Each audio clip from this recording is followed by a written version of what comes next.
Hello everyone, welcome back to my YouTube channel. ඉතින් කාලෙකින් තමයි මේ වීඩියෝ එකක් අරගෙන එන්නේ. ඉතින් අපි බලමු මගේ ඔක්තෝබර් මාසෙම ගෙවුනේ කොහොමද කියලා. මුලින්ම ඉතින් ඔක්තෝබර් 1 වෙනිදා Children's Day එකනේ ඉතින් ස්කෝල් Children's Day එක සෙලිබ්‍රේට් කරා. ඉතින් මම ඇත්තටම Children's Day එක සෙලිබ්‍රේට් කළා අවුරුදු ගානකට පස්සේ.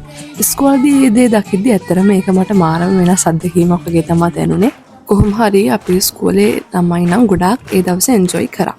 ඊට පස්සේ ලොන් වීකෙන්ඩ් එකක් තිබුණානේ. මම කාලෙකට පස්සේ අනුරාධපුරේ ගියා. ඉතින් ඒ ලොන් වීකෙන්ඩ් එකේ මොකද සතිය දවස් පහම ඉස්කෝලේ ගිහිල්ලා ආයෙ සෙනසුරාදාද ට්‍රිප් යන්න තියාගන්න අමාරු නිසා. ඉතින් ඒ ලොන් වීකෙන්ඩ් එකෙන් පස්සේ කෙලින්ම ආවේ ටීචර්ස් ඩේ එක. ටීචර්ස් ඩේ එකටත් ඉතින් මගේ ෆස්ට් ටීචර්ස් ඩේ එක ගොඩාක් දේවල් ගැන ලස්සන කාඩ්ස් ගොඩාක් හම්බුණා. ඉතින් මගේ ෆස්ට් ටීචර්ස් ඩේ එක මම හිතනවා හරිම ලස්සනට ඒ දවසත් ගෙවුණා කියලා. මේක නිකන් හරියට ඕපදුප vlog එකක් වගේ මොකද මම කරපු හැමදේම තියෙනවා. ඉතින් ඊට පස්සේ මම ගියා අවුරුදු 2කට පස්සේ හරියටම අවුරුදු 2කට පස්සේ මියුසිකල් ෂෝ එකක් බලන්න. ඉතින් ආසම සිංගර්ස්ලා ටිකක් තමයි මම දැන් ඉතින් ඔයාලට ඒක බලන්න පුළුවන්. මම මේක songs ඇහෙන්න දැම්මොත් එහෙම copyright issue එකක් එයිද දන්නේ නැහැ. ඒ නිසා මම සාද ටිකක් අඩු කරලා තමයි දාන්නේ.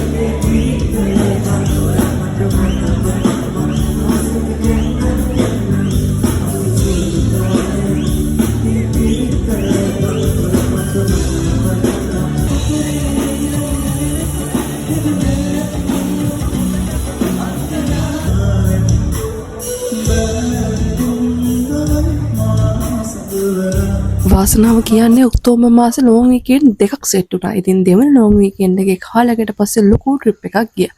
අපි මේ පාර ගියේ ඇල්ලේ මිරිස්සේ. ඉතින් මේ ට්‍රිප් එක මාරම ආයන්න ආසාවෙන් හිටපු මම අවුරුදු ගානක ඉඳලා බකට් ලිස්ට් එකේ තිබ්බ ගොඩාක් දේවල් ගිහින් මට කරගන්න හම්බ වුණා. ඉතින් ඉස්සෙල්ලාම ගියා දුන් හිඳල්ලා බලන්න. ඉතින් ඔක්තෝබර් මාසේ වැස්ස නිසා ටිකක් බයෙන් ගිහි හිටියේ උනත් අපි ඒ දවස් දෙකේ නම් අනේ වාසනාවට එහෙම කිසිම ප්‍රශ්නයක් තිබුණේ නැහැ. ඊට පස්සේ ගියා මම නයින් ආච් බලන්න. මේකත් මම ෆස්ට් ටයිම් තමයි බලන්න ගියේ. ඉතින් ඇත්තටම මට එතනට මිනිස්සු එච්චරම කැමති ඇයි කියලා ගියාට පස්සේ තමයි ඇත්තටම තේරෙන්නේ. ඉතින් අපි ඇල්ලේ ගිහිල්ලා නැවතුන හොටෙල් එකේ නම තමයි ever after. ඉතින් මම ඒක ටැග් කරලා දාලා දැම්මම මගේ Instagram post වල නම් ඊට පස්සේ අපි එදා ඩිනර් එක ගන්න ගියේ chill cafe එකට. ඉතින් ඒකත් ගොඩක් famous. ඉතින් ඒකේ කෑමත් මාරම රසයි. පහුවදා යන්න ලෑස්ති වෙලා අපි මම ගත්ත වීඩියෝස් ටික මම මේකට දානවා. අපි හිටියේ මට මතකත් නැහැ විස්තර. ඔයාලට බලන්න පුළුවන්. ඒක මාරම calm vibe එකක් තියෙන place එකක්. මේ ඊතර තිබ්බ රෙස්ටුරන්ට් එකේ මෙනු කාඩ් එක. ඊතර rooms මාරම ලස්සනයි. මම first time තමයි මේ විදිය room එකේ හිටියේ. ඉතින් ඊට පස්සේ අපි එදා තමයි check out උනේ හොටෙල් එකෙන්. check out වෙලා ඊළඟට මගේ බකට් ලිස්ට් එකේ උඩින්ම තිබ්බ තැනකට තමයි ගියේ. ඒ තමයි රාවණ පූල් ක්ලබ් එක. රාවණ පූල් ක්ලබ් එකට ගියේ ඇත්තටම මට ඇල්ල ස්විං එකට යන්න උමනාවට.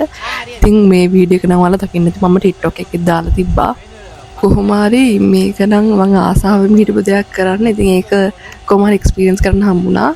ඊට පස්සේ අපි ෆ්ලයින් රාවණ පැත්තට ගියා. ඒ පැත්ත නම් උනත් එක්ස්පීරියන්ස් කරේ නැහැ. ඊට පස්සේ වැඩ සේරම ඉවර කළා අපි පිටත් වුණා මිරිස්සට යන්න. මිරිස්සේ අපි හිටපු හොටෙල් එකේ වීඩියෝස් නම් මන් ළඟ නැහැ. අපි හොටෙල් එකට ගිහිල්ලා හැමම චේන්ජ් කරගෙන ගියා කොකනට් ට්‍රී හිල්. කොකනට් ට්‍රී හිල් බලන්න. ඊට පස්සේ ටික වෙලාවක් ඇවිල්ලා ඉතින් බීච් එකට වෙලා හිටියා. ඔයාලා දන්නවනේ මගේ ෆේවරිට් ප්ලේස් එක තමයි බීච් එක කියලා. අපි මිරිස්සේ ගියේ වේල් වොචින් යනවා කියලා හිතාගෙන හැබැයි ඒ දවස්වල ටිකක් බැස්ස නිසා ඒක බලන්න බැරි වුණා. මේ අපි මිරිසිටි හොටෙල් එක තමයි සේලර්ස් මිරිස්ස.